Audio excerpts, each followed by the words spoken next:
ఆదిలాబాద్ పట్టణం సుందరీకరణలో భాగంగా నిర్మాణం చేపట్టిన వినాయక చౌక్ క్లాక్ టవర్ను కూల్చివేయాలని చెప్పడం విడ్డూరంగా ఉందని municipal vice chairman Zaheer Ramzan అన్నారు.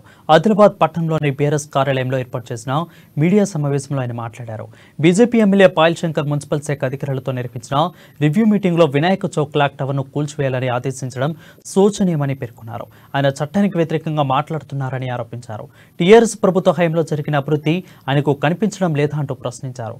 ఆదిలాబాద్లో 9 సంవత్సరాల పూర్వం పరిస్థితి ఎలా ఉండేనో అందరికీ తెలుసని అన్నారు. అయితే బీఆర్ఎస్ ప్రభుత్వ హయాంలో అన్ని ప్రధాన కూడళ్లను అందంగా తీర్చిదిద్దిన ఘనత తమకే దక్కుతుందని గుర్తు చేశారు. రాజకీయం కోసం అనవసర రాతంచం చేయడం తగదని హితవు పలికారు.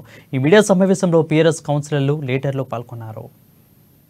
ఏదైతే వినాయక చౌక్ అని గతంలో వినాయక చౌక్ కాదు క్లాక్ టవర్ అని చెప్పేసి మీరు ప్రచారం చేసినప్పటికీ మా ఎమ్మెల్యే గారు మరియు మా చైర్మన్ గారు అది క్లాక్ టవర్ కాదు, అది వినాయక చౌకే, దాంట్లో సరౌండింగ్ అన్ని వినాయక విగ్రహాలు ఉంటాయి అని చెప్పేసి ప్రజల అభిష్టం మేరకి మఠాధిపతి పీఠాధిపతుల అభిష్టం మేరకు మేము అక్కడ జంక్షన్ నిర్మించడం జరిగింది. కానీ పాయల్ శంకర్ గారు మరి ఇప్పటికైతే ఆయన వచ్చి 10 రోజులు కూడా కాలే, మరి అక్కడ వాళ్ళ కార్యకర్తలేమో అక్కడ అవి డ్రైనేజీలు కూల్చుండి అవి కూల్చుండి అంటాడు, ఈయన వచ్చి ఇక్కడ టవర్లు కూల్చుండి అంటాడు.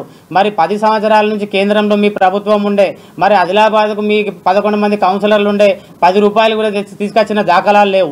మరి మీరు గతంలో కేంద్రంలో 10 సంవత్సరాల నుంచి 9.5 సంవత్సరాల నుంచి మీ కేంద్రంలో మీ కేంద్ర మంత్రులు ఉన్నారు, మీ గవర్నమెంట్ ఉన్నది, మరి 10 రూపాయలు అయితే తీసుకురాలే. కానీ మరి మీరు వచ్చిన 10 రోజులకే టవర్ కూలుస్తాం, అది కూలుస్తాం, ఇది కూలుస్తాం అంటున్నారు. మరి ఏది ఎందుకు కూలుస్తా అంటున్నారు? మరి అక్కడ మేము వినాయక చౌక్ అని మేము ఒక చౌక్ పెట్టినందుక మేము ఈ సరౌండింగ్ వినాయక